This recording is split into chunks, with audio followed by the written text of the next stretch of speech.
Hello दोस्तों, स्वागत है आप सबका आपके अपने चैनल मैथ सर में। तो कैसे हैं आप सब। चलिए, आज की जो हमारी क्लास है वो टुडेस कॉन्सेप्ट पर आधारित है। तो आज हम देखने वाले हैं कि अगर इक्विलेटरल ट्राइंगल के अंदर तीन सर्किल बना दिए जाएं तो उन सर्किल की रेडियस कितनी होती है और उनका रेशियो कितना होता है। ये आज की क्लास में हम देखने वाले हैं। तो चलिए स्टार्ट करते हैं टुडेस कॉन्सेप्ट। देखिए दोस्तों, आज की हमारी ये क्लास इक्विलेटरल ट्राइंगल पर आधारित है। तो आप देख रहे हैं कि ए बी सी एक क्या है, इक्विलेटरल ट्राइंगल है, समबाहु त्रिभुज है। ठीक है, इसकी क्या विशेषता होती है कि इसके जो तीनों कोण होते हैं वो कितने होते हैं, 60 डिग्री, 60 डिग्री के होते हैं। ठीक है, मतलब तीनों जो कोण होते हैं बराबर होते हैं और तीनों साइड क्या होती हैं, बराबर होती हैं। तो हमने मान लिया कि इसकी साइड क्या है, ए है, जो कि तीनों ए लेंथ की है। क्लियर। अब देखिए, इसके अंदर तीन सर्किल बने हुए हैं, R1 रेडियस का ये बड़ा वाला सर्किल, R2 रेडियस का सर्किल और R3 रेडियस का सर्किल। ठीक है, हमें इन्हीं की वैल्यू फाइंड करना है कि R1 कितना है, R2 कितना है और R3 कितना है। ठीक है, फिर इनका हमें क्या निकालना है, अनुपात निकालना है कि इनका अनुपात कितना आता है। ठीक है दोस्तों, अब देखिए, रेडियस निकालने से पहले एक बहुत ही महत्वपूर्ण कॉन्सेप्ट मैं आपको बताना चाह रहा हूं। जब तक आप वो नहीं समझोगे तो आप इनकी वैल्यू बहुत आसानी से नहीं निकाल पाओ। ठीक है, तो क्या है वो कॉन्सेप्ट। तो देखिए, आप देख रहे हो कि ये जो बड़ा वाला जो सर्किल बना हुआ है ये क्या कर रहा है, ये जो सर्किल है इसकी तीनों साइड को क्या कर रहा है, टच कर रहा है। ठीक है, तो किसी भी ट्राइंगल के अंदर ऐसा सर्किल जो त्रिभुज की तीनों भुजाओं साइड को टच करता है तो वो क्या कहलाता है, वो कहलाता है इनर सर्किल। ठीक है, हिंदी में क्या बोलते हैं, अंतःवृत्त। ठीक, ये क्या है, इसका एक अंतःवृत्त है। ये दोनों अंतःवृत्त नहीं है क्योंकि ये सिर्फ दो साइड को टच कर रहे हैं, है ना, तीसरे को नहीं कर रहे। चलिए, अब नेक्स्ट कॉन्सेप्ट क्या है कि आप देख रहे हो, अगर मैं यहां से एक लाइन ड्रॉ कर दूं कि जहां से ये टच कर रहा है सर्किल, ये छोटा वाला सर्किल बड़े वाले सर्किल को जहां पर टच कर रहा है वहां से मैंने एक स्पर्श रेखा टेंजेंट ड्रॉ कर दी। देखो, इस टेंजेंट की क्या विशेषता है, ये BC जो साइड है उसके क्या है, पैरेलल है। ठीक है, अब पैरेलल है तो क्या हुआ, तो देखिए जब दो लाइन पैरेलल होती हैं, ये दो पैरेलल लाइंस हैं, इनको एक तिरछी रेखा क्या करे, काटे, तो यहां पर जो कोण बनते हैं वो क्या होते हैं, आपस में बराबर होते हैं। कैसे बराबर होते हैं, इन कोणों को बोला जाता है संगत कोण या करस्पॉन्डेंस एंगल। ठीक है, तो दो पैरेलल लाइंस अगर हैं और उनको एक तिर्यक रेखा काट रही है तो ये जो कोण बनते हैं वो क्या होते हैं, आपस में बराबर होते हैं। ठीक है, इनको बोलते हैं संगत कोण। अगर देखिए यहां से खींचे आपने लाइन, अगर आप यहां से ड्रॉ कर दोगे ये जो एंगल होंगे वो भी क्या होंगे, आपस में बराबर हो। ठीक है, कैसे एंगल होते हैं, संगत कोण। तो वही हमने किया है कि BC के पैरेलल एक लाइन ड्रॉ कर दी है और देखिए इसको एक ये तिरछी रेखा AB क्या कर रही है, इसको काट रही है। ठीक, तो ये जो 60 डिग्री बन रहा है तो यहां पर भी जो एंगल बनेगा वो भी कितना होगा, 60 डिग्री का होगा। सेम वही, यहां से जब देखोगे तो ये पैरेलल लाइन से दो, इसको ये तिरछी रेखा काट रही है, तो यहां से भी अगर आप देखोगे तो यहाँ जो एंगल बन रहा है वो इस नीचे वाले कोण के क्या होगा, बराबर होगा। क्यों, क्योंकि संगत कोण है, मतलब ये भी क्या होगा, 60 डिग्री होगा। ठीक है, अब देखिए अगर मैं ट्राइंगल ABC को देखूं तो ये क्या है, इक्विलेटरल ट्राइंगल है। ठीक, अब मैंने अगर इसको नाम दे दिया D और E, तो अब देखो आप ट्राइंगल ADE, ये भी कैसा ट्राइंगल होगा। देखिए इसका एक एंगल 60, ये भी 60, ये भी 60, तीनों एंगल क्या है, 60 डिग्री के। तो ये भी क्या होगा, इक्विलेटरल ट्राइंगल होगा। कैसा त्रिभुज होगा, समबाहु त्रिभुज होगा ये। ठीक, तीनों कोण क्या है, आपस में बराबर है, तो तीनों साइड भी क्या होंगी, आपस में बराबर होगी। ठीक, अभी साइड की वैल्यू कितनी होगी ये इंपॉर्टेंस नहीं है, हम साइड की वैल्यू निकाल लेंगे, लेकिन अभी आप सिर्फ इतना समझिए कि ये जो ट्राइंगल है ADE ये क्या है, एक इक्विलेटरल ट्राइंगल बनेगा। ठीक, आगे समझ में। अब सेम यही जो काम आपने यहाँ किया है अब ऊपर वाले सर्किल में भी आप कर सकते हो। तो मान लो मैंने ये से एक टेंजेंट ड्रॉ कर दी जो कि DE के पैरेलल है। देखो DE के पैरेलल, इसको नाम दे दिया मैंने FG। तो आप देख रहे हो ये DE जो है, DE साइड पैरेलल है किसके, FG के। तो दो पैरेलल लाइंस हैं, फिर एक तिर्यक रेखा इसको काट रही है AD। तो यहाँ 60 है तो यहाँ पर भी क्या होगा, 60 ही होगा। यहाँ 60 है तो ये भी क्या होगा, 60 डिग्री ही होगा। मतलब ऊपर जो ट्राइंगल ए एफ जी बन रहा है वो भी क्या होगा हमारा इक्विलेटरल ट्राइंगल, वो भी क्या है हमारा समबाहु त्रिभुज है। मतलब ये जो तीनों आप ट्राइंगल देख रहे हो, triangle A F G, triangle A D E और ट्राइंगल ए बी सी, ये तीनों ट्राइंगल क्या है इक्विलेटरल ट्राइंगल है, समबाहु त्रिभुज। क्लियर है?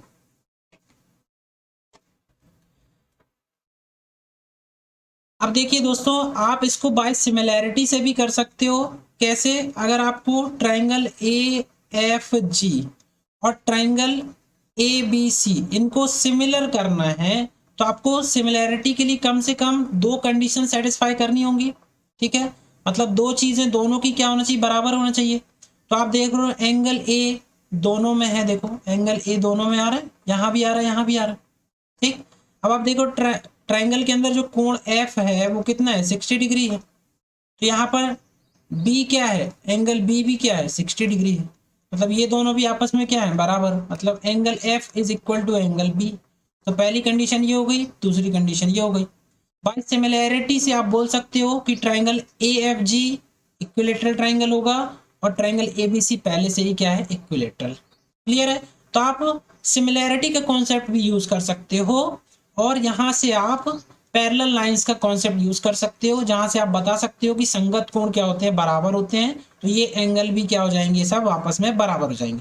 यहाँ से भी आप देख सकते हो अगर तीनों कोण 60 डिग्री के हैं तो तीनों साइड भी क्या होंगी, इक्वल होंगी। इसका मतलब ये छोटा वाला भी क्या है इक्विलेटरल, ये ट्राइंगल ए डी ई बीच वाला भी क्या है इक्विलेटरल है और ट्राइंगल ए बी सी भी क्या है इक्विलेटरल।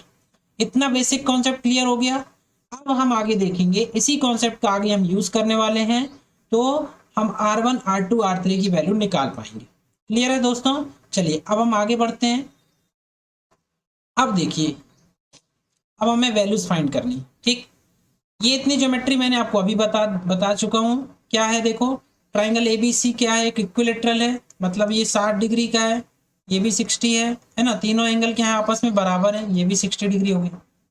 ठीक, साइड की वैल्यू क्या हुई ए, यहाँ भी ए और यहाँ भी ए।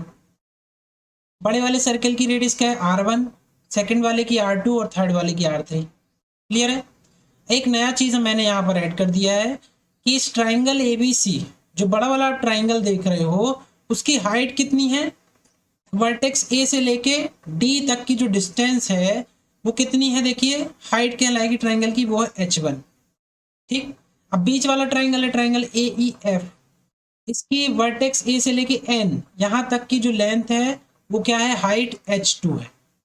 सेम वही कॉन्सेप्ट AGH, यहाँ से वर्टेक्स से लेके A से लेके M तक की जो आपको लेंथ दिख रही है वो छोटे वाले ट्राइंगल की क्या है हाइट, जिसका नाम मैंने दे दिया है H3। क्लियर?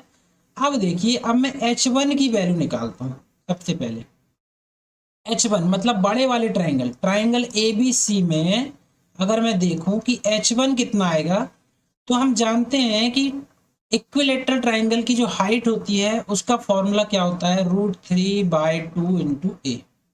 ठीक है, ये कहाँ से आया, इसका डायरेक्ट फॉर्मूला मैंने क्यों लिख दिया, इसके लिए मैं अलग से एक कॉन्सेप्ट की क्लास बना दूंगा आपको। ठीक है, ताकि आपको हाइट ड्रॉ करते बनने लगे ये फॉर्मूला कहाँ से बनता है, उसके लिए मैं एक अलग लेक्चर अपलोड कर दूंगा। ठीक है, पर फिलहाल अभी आप समझ लीजिए कि इक्विलेटरल ट्राइंगल की हाइट क्या होती है, √3/2 इंटू ए होती है। ठीक है दोस्तों, आ रहा है समझ में? चलिए, हाइट हमें मिल गई। अब एक फॉर्मूला और है, क्या फॉर्मूला है कि देखिए, मान लीजिए इक्विलेटरल ट्राइंगल है, ये ट्राइंगल बना है। ठीक है, इस ट्राइंगल को मैंने नाम दे दिया ट्राइंगल ABC। अभी मान लो इसमें सिर्फ एक सर्कल बना हुआ है जो तीनों साइड को क्या कर रहा है, टच कर रहा है।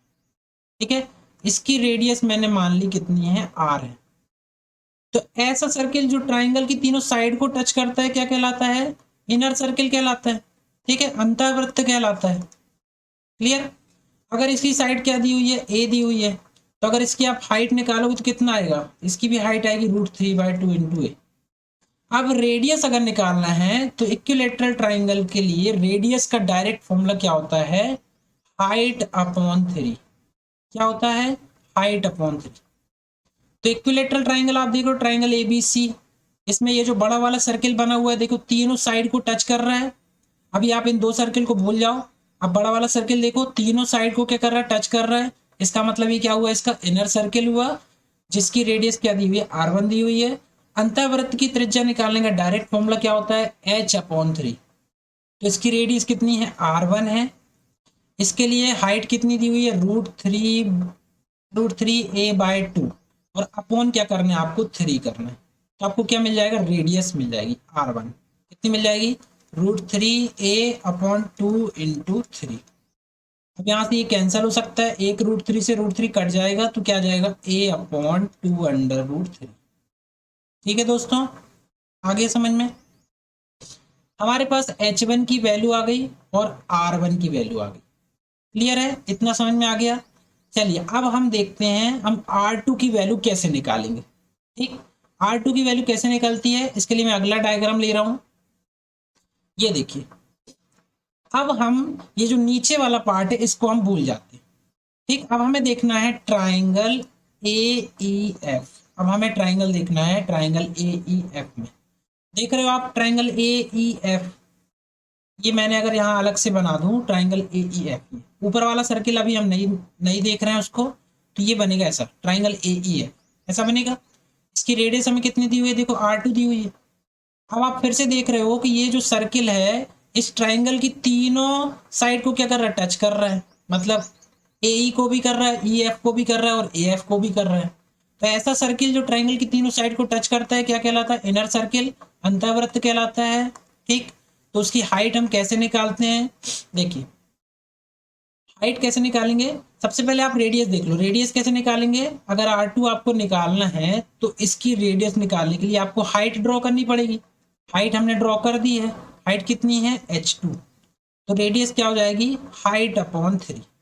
मतलब अगर आपको क्या पता हो, हाइट पता हो, तो उसका आप 1/3 करोगे तो उसकी क्या मिल जाएगी, आपको रेडियस मिल जाएगी।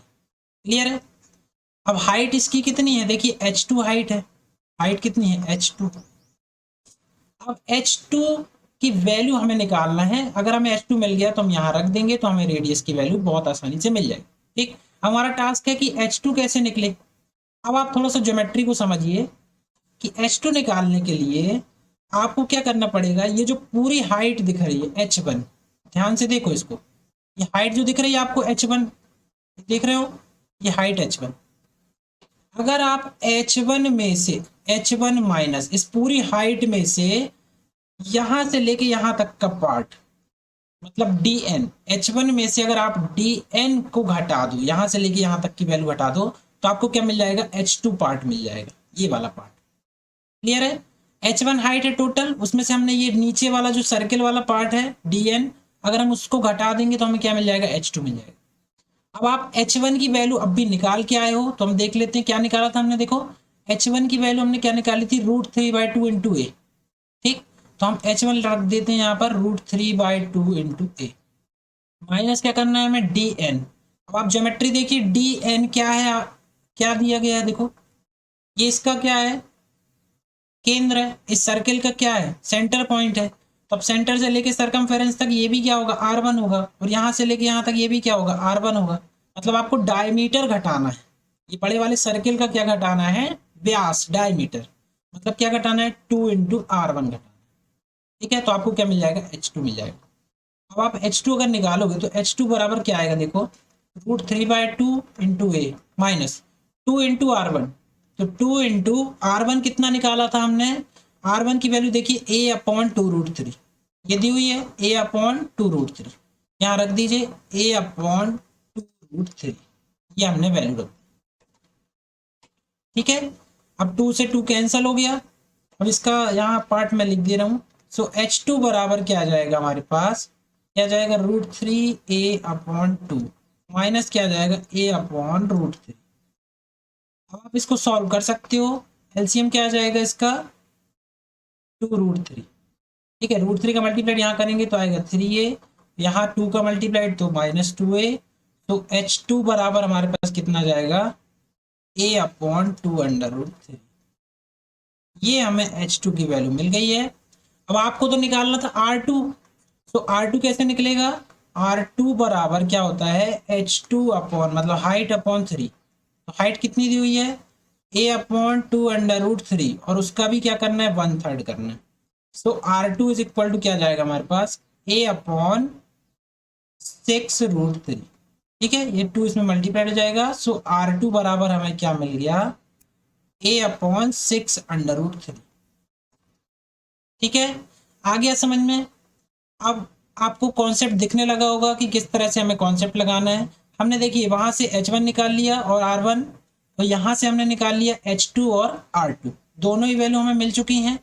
अब हम R1 R2 निकाल चुके हैं। अब हम देखते हैं फाइनली R3 कैसे निकाला जाता है। ठीक है, चलिए देखते हैं। देखिए सेम वही डायग्राम है।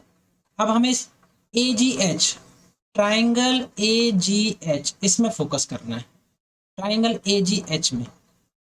अब आप समझ गए होंगे ट्राइंगल AGH में ये जो छोटा वाला सर्किल बना हुआ है, इसकी तीनों साइड को टच कर रहा है, और ये क्या है, एक इक्विलेटरल ट्राइंगल है। ये मैंने प्रूव करा दिया आपको। तो इक्विलेटरल ट्राइंगल होने के कारण इसकी तीनों साइड को ये क्या कर रहा है, टच कर रहा है। रेडियस है R3। तो अगर हमें R3 चाहिए तो हमें क्या करना पड़ेगा, इस ट्राइंगल की हाइट, कितनी हाइट है, H3 हाइट है, हाइट का क्या करना पड़ेगा, 1/3 करना पड़ेगा, तो हमें इसकी रेडियस मिल जाए। अब हमारा टास्क क्या है, H3 हमें पता होना चाहिए। ठीक है, अब H3 निकालने के लिए आपको क्या करना पड़ेगा, सो H3 इज इक्वल टू, फिर से आप ज्योमेट्री देखिए। अगर आपको H3 चाहिए है तो आपको H2 माइनस, मतलब यहां से लेके ये जो हाइट आप देख रहे हो H2, ठीक है, इसको मैं नाम दे देता हूं AMN। ठीक है, अगर आपको H3 चाहिए हाइट, तो आपको H2 की वैल्यू पता है, अभी हम निकाल के आए हैं। H2 में से अगर मैं ये Mn वाला पार्ट घटा दूं, H2 में से अगर Mn वाला पार्ट घटा दूं, तो मुझे क्या मिल जाएगा, AM मिल जाएगा, जो कि इसकी क्या है, हाइट। तो हाइट को AM कर लो नाम। AM is equal to H3 जो कि हाइट है। अगर आप इसमें से क्या घटा दोगे, Mn घटा दोगे, तो हमें क्या मिल जाएगा, H3 मिल जाएगा। तो H2 माइनस Mn वास्तव में क्या है, देखिए ये इसका सेंटर पॉइंट है। सरकमफेरेंस तक की डिस्टेंस क्या होती है, रेडियस ही होती है। तो ऊपर की भी रेडियस हो जाएगी और यहाँ नीचे की भी रेडियस हो जाएगी। मतलब हम इसमें से क्या घटा रहे हैं, बीच वाले सर्किल का डायमीटर घटा रहे हैं। ठीक है, मतलब क्या आ जाएगा, -2 × R2। ये इक्वेशन हमें मिल गया। तो H3 आप कैसे फाइंड करोगे, H3 बराबर, अब हम H2 की वैल्यू रख देंगे। तो H2 की वैल्यू हमने क्या निकाली थी, यहाँ से आप देख सकते हो। H2 इज इक्वल टू क्या निकाला था, A/2√3। ठीक है, H2 हमने निकाला था A/2√3 -2 इंटू R2 क्या निकाला था हमने, R2 है A/6√3। सो R2 रख देंगे A/6√3। ठीक है, ये 2 से 3 बार कैंसिल हो गया। तो हमारे पास H3 कितना आ जाएगा, H3 is equal to A/2√3 -A/3√3। ठीक है, ये मिल गया। अब जब आप इसका एलसीएम लोगे तो क्या जाएगा, ये क्या जाएगा, 6√3। ठीक है, 2 से काटेंगे तो 3A माइनस क्या जाएगा, 2A। तो H3 हमें क्या मिल जाएगा, H3 बराबर A/6√3। ये हमारे पास क्या आ गया है, H3। अब आपको निकालना था R3। सो R3 बराबर क्या आ जाएगा, H3/3, 1/3। तो H3 हम निकाल चुके हैं, A/6√3, और इसका भी क्या करना है, 1/3 करना है। सो R3 इज इक्वल टू हमारे पास क्या आ गया, A/6/18√3। ठीक है, तो R3 बराबर हमको क्या मिल गया है, A/18√3। क्लियर है दोस्तों, यहां से हमें H3 भी मिल गया और R3 भी मिल गया। ठीक, अब हमने वैल्यू निकाल ली किसकी, R1 की वैल्यू हमने क्या निकाली है, देखिए पुरानी स्लाइड में ले चलता हूँ। R1 हमने निकाला था A/2√3। ठीक है, R2 निकाला था A/6√3। तो R1 क्या था, A/2√3। ठीक, R2 क्या था, A/6√3, और R3 क्या था हमारे पास, A अपॉन, ये क्या था, 18√3। ठीक है, यही वैल्यूज हमारे पास आ चुकी हैं। इसी को हमें फाइंड करना था कि R1 कितना होता है, R2 कितना होता है और R3 कितना होता है। ठीक है, क्लियर है दोस्तों। चलिए अब मैं इनका आपको रेशियो बता देता हूँ, किस रेशियो में ये डिवाइड होते हैं। ठीक, तो पहले मैं थोड़ा सा यहाँ रफ कर देता हूँ इसको।